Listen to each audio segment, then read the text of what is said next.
Hello students, आप सभी का स्वागत है आपके अपने यूट्यूब चैनल LLTC पढ़वा में। जैसा कि हम लोगों ने पिछली वीडियो में देखा था 7.1 के चौथा तक, ठीक है। तो और हमने पिछली वीडियो में आपको होमवर्क भी दिया होगा, वो अच्छे से आप लोग कंप्लीट कर चुके होंगे। तो आइए हम आज 7.1 के 5वां से आपको बताते हैं कि क्या है, ठीक है। तो देखते हैं क्वेश्चन क्या कह रहा है। कहता है कि किसी कक्षा में 4 मित्र बिंदुओं A, B, C और D पर बैठे हुए हैं। आप NCERT बुक निकालिएगा, उसमें 5वां नंबर क्वेश्चन को पढ़िएगा ना। कहता है किसी कक्षा में 4 मित्र हैं। क्या मित्र हैं? 4 मित्र जो A, B, C और D पर बैठे हुए हैं। A, B, C और D पर क्या किए हुए हैं? बैठे हुए हैं। और चारों का शीर्ष दिया हुआ है, चारों का कोऑर्डिनेट दिया हुआ है, जैसा कि आकृति में आपको दर्शाया गया है। फिर कहता है कि चंपा और चमेली कक्षा के अंदर आती है। कक्षा में बैठे हुए हैं, फिर चंपा और चमेली कक्षा के अंदर आती हैं। फिर क्या आता है? कहती है और कुछ मिनट तक देखने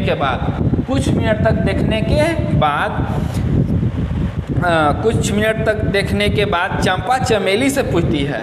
चंपा किससे पूछती है? चमेली से। चंपा जो है चमेली से पूछती है। क्या पूछती है भाई? कि क्या तुम नहीं सोचती हो कि ABCD एक वर्ग है? चंपा पूछती है चमेली से कि क्या तुम नहीं सोचती हो कि ABCD एक वर्ग है, स्क्वायर है? बात समझ रहे हैं? चंपा जो चमेली से पूछ रही है कि क्या तुम नहीं सोच रही हो कि ABCD एक वर्ग है, ठीक है। तो चमेली इसे सहमत नहीं है। चमेली कहती है कि ना, हम इसे सहमत नहीं है, वर्ग नहीं है, ठीक है। ये इससे क्वेश्चन पूछी कि चमेली तुम बताओ कि ABCD एक वर्ग है। तो चमेली का जवाब क्या आया कि नहीं, ABCD एक वर्ग नहीं है, यानी इसे सहमत नहीं है। तो दूरी सूत्र का प्रयोग करके बताइए इनमें कौन सही है। आप दूरी डिस्टेंस फार्मूला का उपयोग करके आप बताइए कि ABCD एक वर्ग है कि नहीं।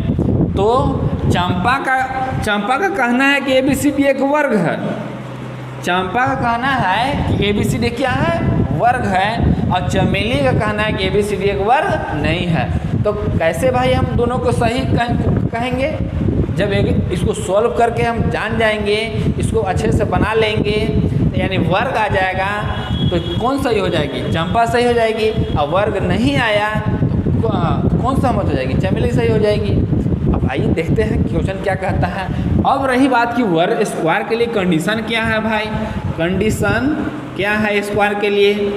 तो वर्ग का डिफिनेशन होता है, स्क्वायर का डिफिनेशन होता है कि चारों भुजा क्या होना चाहिए? इक्वल होना चाहिए। वर्ग के लिए कंडीशन क्या है भाई? कि चारों भुजा क्या होना चाहिए? इक्वल होना चाहिए, आपस में बराबर होना चाहिए। अब 90 डिग्री अभी छोड़ दीजिए, 90 डिग्री को अभी छोड़ देना है ना। पहला बात कि चारों भुजा जो है चारों साइड इक्वल होना चाहिए। और चारों साइड इक्वल होना चाहिए, साथ साथ आपका उसका जो है इसका डायगोनल यानी विकर्ण, उसके साथ विकर्ण जो है आपस में बराबर होना चाहिए।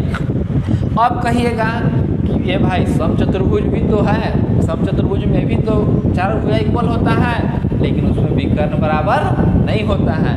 समझ गए?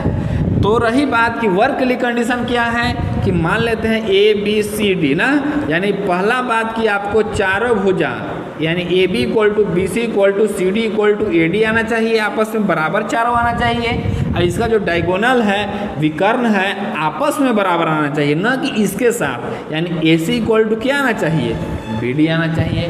बात समझ गए? यानी ये जब आपस में बराबर आ गए चारों, और ये डायगोनल अगर आपस में बराबर आ गया तो समझ जाइए कि ABCD ये क्या है? वर्ग है। और जब वर्ग आ गया तो कौन सही हो जाएगी? चंपा सही हो जाएगी। और अगर बराबर नहीं आया, अगर एक भी बराबर यहाँ नहीं आया तो चमेली सहमत, अरे चमेली सही हो जाएगी। तो आइए देखते हैं कैसे इसको सॉल्व करते हैं, देखिएगा ना। तो सबसे पहले क्या करेंगे, आपको सारा फिगर में दिया हुआ है, आप उसका कोऑर्डिनेट लिख लीजिएगा। आराम से NCERT बुक निकालिएगा, उसमें सारा कुछ दिया हुआ है, कोऑर्डिनेट आसानी से लिख लीजिएगा। कोऑर्डिनेट हम लिख लिए हैं। चलते हैं बारी बारी से निकालते हैं। तो पहला नंबर हम चलते हैं AB से। किसे चल रहे हैं? AB ना। तो 4 AB के लिए चलते हैं। तो ए बी के लिए चलेंगे तो x1 y1 x2 y2 denote कर लीजिए। x1 कितना है 3 है और y1 कितना है 4 है ना, x1 y1 ना। और x2 y2, x2 कितना है भाई 6 है, y2 कितना है 7 है। यानी ए बी का फार्मूला लिखेंगे। फार्मूला क्या होता है, हम एक में फार्मूला लिख रहे हैं ना, बाकी में हम नहीं लिखेंगे, बाकी आपको खुद समझना है, ठीक है। x2 माइनस x1 का whole square plus y2 minus y1 का होल स्क्वायर हो गया। यानी x2 कितना है भाई 6 है, 6 माइनस 3 का क्या हो जाएगा होल स्क्वायर। अब इधर कितना हो जाएगा 7 माइनस 4 का होल स्क्वायर हो गया। यानी ए बी इक्वल टू जो आया मेरा 6 माइनस 3 का स्क्वायर और 7 माइनस 4 यानी 3 का स्क्वायर हो गया।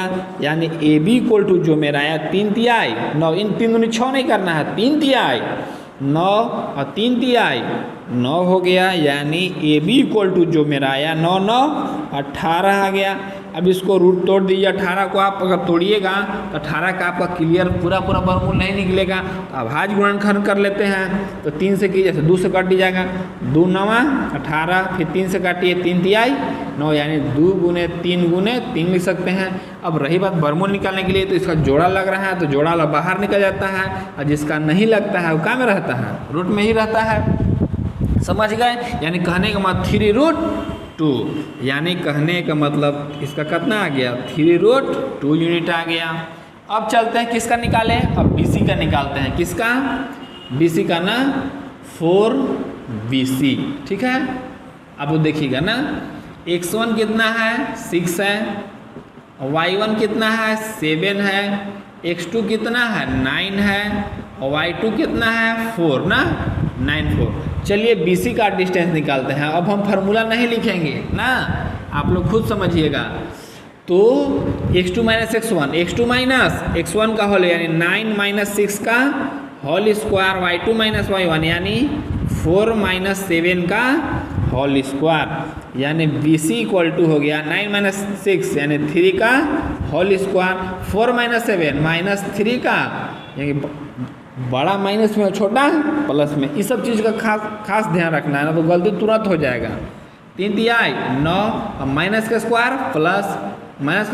प्लस और 3 तिहाई 9, यानी कितना आ गया √18 आ गया। 9 9 18, यानी कहने का मतलब BC बराबर भी कितना आ गया √18 को तोड़ दीजिए 3√2 यूनिट। यहाँ पे आया है, यहाँ पे BC मिल गया। अब किसका निकाल लें आप ही लोग बताइए। अब निकाल लेते हैं हम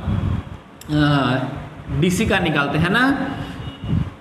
चलिए यहाँ निकाल लेते हैं। 4 चलेंगे CD, किसके लिए CD ना। तो x1 बताइए आप 9। देखिए आप x1 y1 x2 y2 किसी को भी मानिए आंसर वही आएगा, इसे कुछ चिंता करने की बात नहीं है।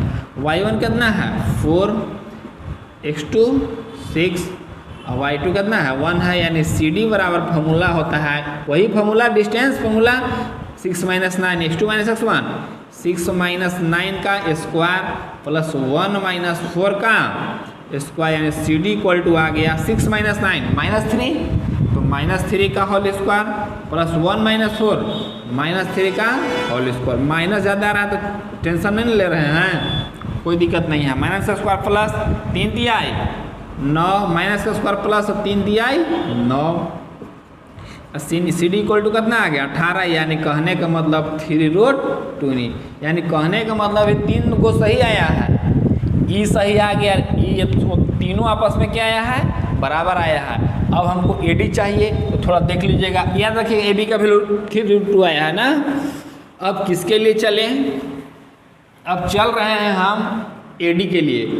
4AD, A और D, AD यानी A का x1 कितना है 3 है, y1 आ जाएगा 4, x2 आ गया आपका 6 और y2 आ गया आपका 1 ना। यानी AD इक्वल टू निकालेंगे तो फार्मूला हम फिर नहीं लिख रहे हैं, आप लोग ध्यान दीजिए। 6 minus x2 minus x1, 6 minus 3 का होल स्क्वायर और 1 माइनस 4 का होल स्क्वायर, यानी 6 माइनस 3 का होल स्क्वायर 1 माइनस 4 यानी माइनस 3 का होल स्क्वायर। यानी AD इक्वल टू आ गया 3 तिहाई 9 माइनस का स्क्वायर प्लस 3 तिहाई 9 यानी AD इक्वल टू आ गया आपका रूट, यहीं लिख लीजिए रूट 18। अब 18 को कितना लिख सकते हैं 3 रूट 2 यूनिट, यानी मेरा चारों के चारों साइड बराबर आ गया 3 रूट 2 यूनिट। ठीक ना। आते हैं अब डायगोनल निकालते हैं। डायगोनल क्या है, तो चारों साइड हम एक बार फटाफट लिख लेते हैं एक जगह, इसको देख लीजिएगा ना, इसको फिर मिटा रहे हैं हम। यानी मेरा आ गया AB equal to BC equal to CD equal to AD, कितना आ गया 3 रूट 2 यूनिट, कहते हैं इतना आ गया। अब किसके लिए चले भाई, अब डायगोनल देखते हैं, डायगोनल निकालते हैं। तो डायगोनल बना लिए कि दो शीर्षों को मिला दिए, सामने वाला शीर्ष को मिलाना है, ये तो साइडे हो गया, ये साइडे हो गया, तो सामने वाला शीर्ष यही ना हुआ। यानी अब चलते हैं AC निकालते हैं, डायगोनल ना विकर्ण, यानी 4AC, A और C।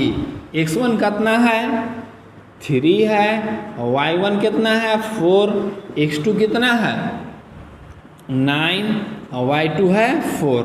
चलिए देखते हैं, यानी AC का डिस्टेंस निकालिए, यानी 9 माइनस 3 का होल स्क्वायर वही x2 minus x1 plus 4 minus 4 minus 4 का होल स्क्वायर, यानी AC का जो वैल्यू आया 9 माइनस 3 6 का होल स्क्वायर कर देंगे, और 4 में से 4 गया 0 का होल स्क्वायर, यानी AC इक्वल टू जो आया 6 छक 36 प्लस 0 हो गया, यानी कहने का मतलब 36। इसलिए AC का वैल्यू जो आया 36 का वर्गमूल तो आप आसानी से जानते होंगे कितना 6 आ गया। यानी अब हम निकालते हैं BD, क्या निकालते हैं BD भी तो विकर्ण है, चलेंगे 4 BD 4 B और D। x1 कितना है 6, y1 है 7, x2 है 6, हाँ, और y2 है 1 ना। चलिए BD का डिस्टेंस निकाल के देखते हैं कि कितना आता है। x2 माइनस x1 यानी 6 माइनस 6 0 हो गया, और 1 माइनस 7 का होल स्क्वायर, यानी BD इक्वल टू जो आया 6 माइनस 6 0, यानी 0 का स्क्वायर, और 1 माइनस 7 माइनस 6 का स्क्वायर, यानी BD इक्वल टू आएगा 0 का स्क्वायर तो 0 हो गया, माइनस का स्क्वायर प्लस 6 छक 36, यानी इसका ही वैल्यू आया रूट 36, यानी BD इक्वल टू बराबर 36 का वर्गमूल। हाँ, यानी दोनों डायगोनल भी इक्वल आ गया।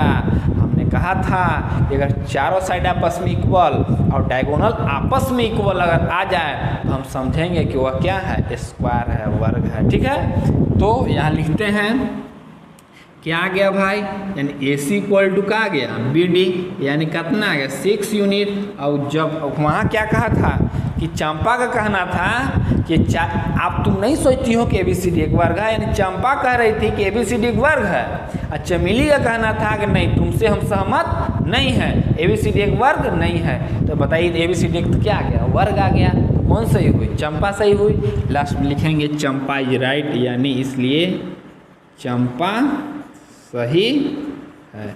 क्यों सही हुई भाई, क्योंकि ABCD क्या आया वर्ग आ गया। आप लोग देख लीजिए अच्छे से। आइए तब छठा क्वेश्चन देखते हैं। छठा क्वेश्चन जस्ट लाइक पांचवा क्वेश्चन है ना। आपको क्या है कि चारों शीर्ष दिया हुआ है, ABCD चारों शीर्ष दिया हुआ है, इसमें भी ABCD दिया हुआ है, इसमें भी ABCD दिया हुआ है। ठीक ना। आपको क्या करना है, क्वेश्चन पूछा है कि इनसे जो बनने वाले जो चतुर्भुज है उसका प्रकार बताना है आपको, कि किस टाइप का चतुर्भुज बन रहा है, किस टाइप का क्वाड्रिलेटरल बन रहा है। तो क्वाड्रिलेटरल कितने प्रकार के होते हैं, 3-4 प्रकार के होते हैं। जैसे पहला हो गया स्क्वायर, आपको वर्ग। ठीक है, तो वर्ग के लिए क्या कंडीशन है भाई, तो वर्ग के लिए कंडीशन क्या है कि चारों भुजा आपस में क्या होना चाहिए बराबर होना चाहिए।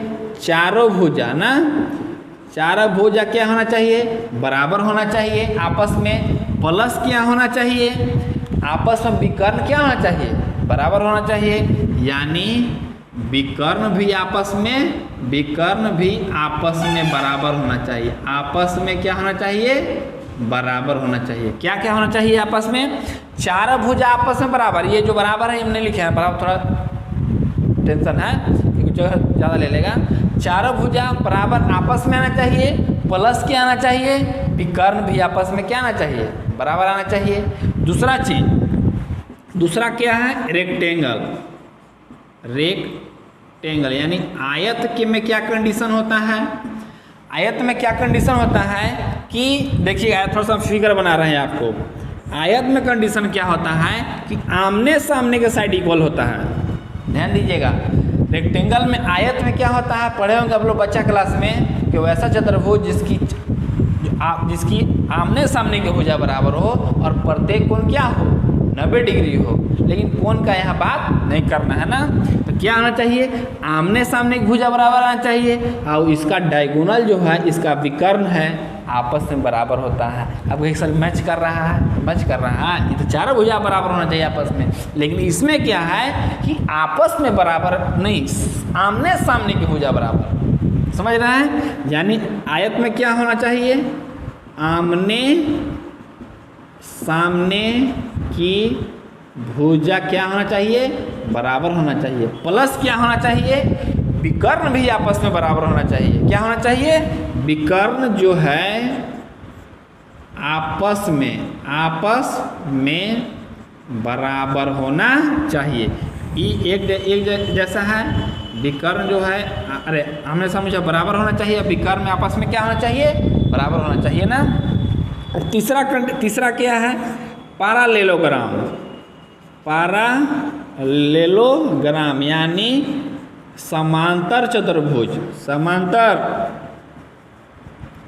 चतुर्भुज के लिए क्या कंडीशन है, इसमें भी आमने सामने की भुजा बराबर यानी सम्मुख भुजा बराबर। आपको पढ़ाए होंगे 8वां में, 9वां में पढ़े होंगे ज्योमेट्री में कि समांतर चतुर्भुज में क्या होता है कि आमने सामने की भुजा बराबर यानी सम्मुख भुजा बराबर यानी सामने के, जैसे फिगर से समझिएगा आप।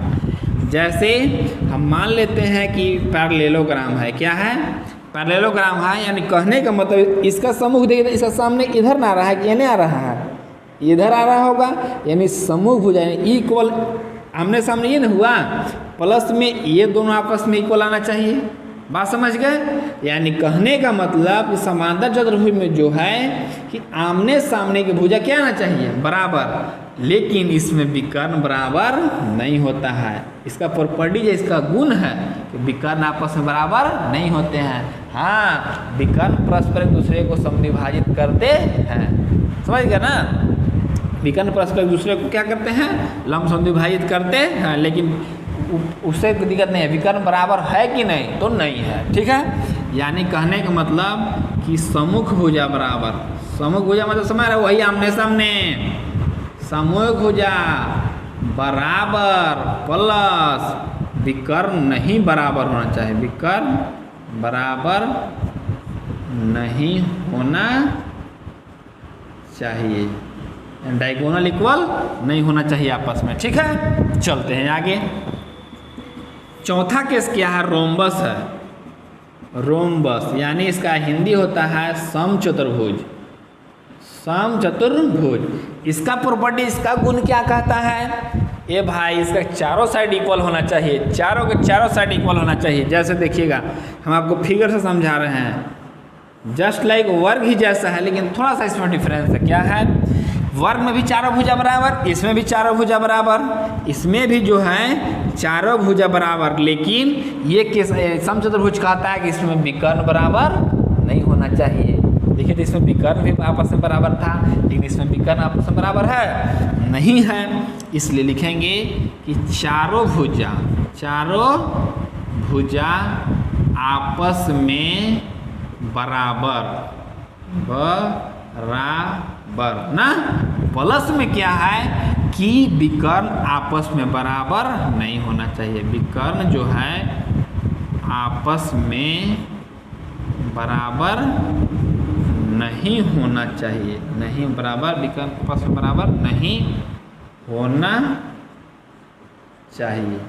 बात समझ होंगे। यानी सारा चतुर्भुज का प्रॉपर्टी लिख दिए। आपको क्या करना है कि सब निकालना है। पहला नंबर आपको क्या करना है कि चारों साइड निकालिएगा, एकदम निकाल लिए। अब देखिएगा कि विकर्ण भी बराबर आ रहा है क्या। अगर विकर्ण बराबर आ गया तो क्या कीजिएगा, वर्ग हो जाएगा। अगर आमने सामने की भुजा देखिएगा, आमने सामने की भुजा, अगर आमने सामने की भुजा बराबर आ गया, अब विकर्ण भी बराबर आ गया, तो क्या समझेंगे कि वो आयत है। तीसरा केस कहता है पैरेललोग्राम, कि आमने सामने भुजा बराबर आ गया लेकिन डायगोनल इक्वल नहीं आया तो क्या हो जाएगा, पैरेललोग्राम। और चौथा केस कहता है कि रोम्बस में समचतुर्भुज में कि चारों भुजा बराबर आ गया, चारों भुजा बराबर आ गया लेकिन विकर्ण बराबर नहीं होना चाहिए। यानी आपको क्या करना है कि 4 भुजा और 2 विकर्ण हमेशा आपको निकालना है। अब वहाँ से आपको मिलाइएगा और देखिएगा तो सारा का सारा तीनों के तीनों क्वेश्चन बन जाएगा। ठीक है, तो आपको ये होमवर्क में हो गया। ये आप वीडियो को पॉज करके स्क्रीनशॉट ले लीजिएगा, अलग रख लीजिएगा, गैलरी में आ जाएगा। आप इसको बार बार देखते रहिएगा, इसको बनाइएगा, इसको देखिएगा कि कौन कौन प्रॉपर्टीज हमको मैच कर रहा है। ठीक है, उसके अनुसार आप चतुर्भुज का प्रकार बता दीजिएगा। ठीक है, देख लीजिए इसको। देखिए 7वां क्वेश्चन ना, 7वां क्वेश्चन बहुत ही इंपॉर्टेंट है, लगा लीजिएगा इसको फिर भी आई ना। बहुत ही इंपॉर्टेंट क्वेश्चन है, आपको कितने बार जैक में पूछा गया है, कितना बार बोर्ड एग्जाम में 2 नंबर में, समझ गया ना। तो बहुत ही अच्छा, बहुत ही इंपॉर्टेंट क्वेश्चन है, इसको अच्छे से समझिएगा ना। कहता है कि एक अक्ष पर वह बिंदु ज्ञात कीजिए, एक अक्ष पर वह बिंदु ज्ञात कीजिए जो इतना और इतना से समदूरस्थ है। इसका मीनिंग बाद में हम समझाएंगे, पहले एक अक्ष समझ लीजिए। जैसे एक अक्ष मतलब क्या हुआ, ऐसे आपको बताए होंगे हम कि ये तो एक्स एक्सिस हो गया, ये क्या कौन एक्सिस हो गया, यहाँ तो ओरिजिन चलेगा। मान लेते हैं यहाँ 1 2 3 4, 1 2 3 4, इधर -1 हो गया, -2 हो गया, -3, इधर 1 2 हो गया, इधर -1, इधर -2। कहता है कि एक से अक्ष पर वह बिंदु, एक्स अक्ष पर वह बिंदु, एक्स अक्ष पर वह बिंदु ज्ञात कीजिए जो इतना और इतना समदूरस्थ है। तो एक अक्ष पर जैसे आप इधर उधर बात हमको नहीं करना है, इधर उधर बात नहीं करना है, हमको बात करना है एक अक्ष पर, वाई अक्ष पर भी नहीं। किस पे बात करना है, एक अक्ष पर बात करना है। तो जैसे हमको दिखाना है 2 0, क्या दिखाना है 2 0 3 0 4 0 5 0 या 5 0 नहीं, अब इधर आते हैं -1 0 -2 0 दर्शाना है। तो 2 कहाँ मिलेगा, x पर मिलेगा, 0 कहाँ मिलेगा, यहीं मिलेगा, यानी पॉइंट जो आ गया मेरा 2 और 0। 0 0 दर्शाएंगे, 3 देखिए पहले x दर्शा, इसको x बोलते हैं, इसको y बोलते हैं, यानी 3 0 दर्शाना है, यानी ये हो जाएगा मेरा 3 और 0। अब बताइए ये जब 4 0 है तो 4 और 0 हो गया। अब आते हैं -1 0, तो -1 तो x पर मिलेगा और 0 तो यहीं मिल गया, यानी आ गया -1 0। अब -2 0 दिखाना है तो फिर आगे बढ़िए, -2 x पर मिलेगा, यानी -2 और 0। आप देख रहे होंगे कि x कोऑर्डिनेट तो कुछ ना कुछ आ रहा होगा, लेकिन y कोऑर्डिनेट देखिए तो क्या है, 0 है। किस पर, एक्स एक्सिस पर। आपका एक फार्मूला हो गया कि एक्स एक्सिस पर वाई कोऑर्डिनेट 0 होता है और वाई अक्ष पर, इसी प्रकार वाई अक्ष पर एक्स कोऑर्डिनेट 0 होता है। यानी सीधा सीधी हम बात करें तो एक्स अक्ष पर कहेगा तो एक्स कोऑर्डिनेट कुछ न कुछ होगा और वाई 0 हो जाएगा, और वाई अक्ष पर बात करेगा तो वाई का कुछ न कुछ कोऑर्डिनेट होगा, अब एक्स 0 होगा। यानी दूसरे स्टाइल में हम कह सकते हैं कि एक्स अक्ष पर कहेगा यानी एक्स कुछ रहेगा और वाई 0 हो जाएगा। समझ गए। अब थोड़ा सा इसका फिगर बनाते हैं ना। जैसे कहता है कि एक अक्ष पर वह बिंदु ज्ञात कीजिए, एक अक्ष पर वह बिंदु के जो 2 - 5 और -2 से समदूरस्थ है। अब समदूरस्थ का मीनिंग क्या हुआ कि जैसे हम मान लेते हैं कोई पॉइंट है और यहाँ से यहाँ ई पॉइंट का डिस्टेंस है 5 मीटर डिस्टेंस है, तो मान ले इधर लेते हैं पॉइंट, इधर का डिस्टेंस है 5 मीटर। तो कहने का मतलब A B और C ना, तो कहने का मतलब जो पॉइंट C और A है, A और C पॉइंट B से समदूरस्थ है। यानी कहने का मतलब पॉइंट B से C की दूरी 5 मीटर है और पॉइंट B से A की दूरी क्या मीटर है, 5 मीटर है। यानी कहने का पॉइंट मतलब कि जो पॉइंट C और A है बिंदु B से समदूरस्थ है, यानी बराबर दूरी पर है। ठीक है, तो थोड़ा सा फिगर बना रहे हैं ना, देखिएगा।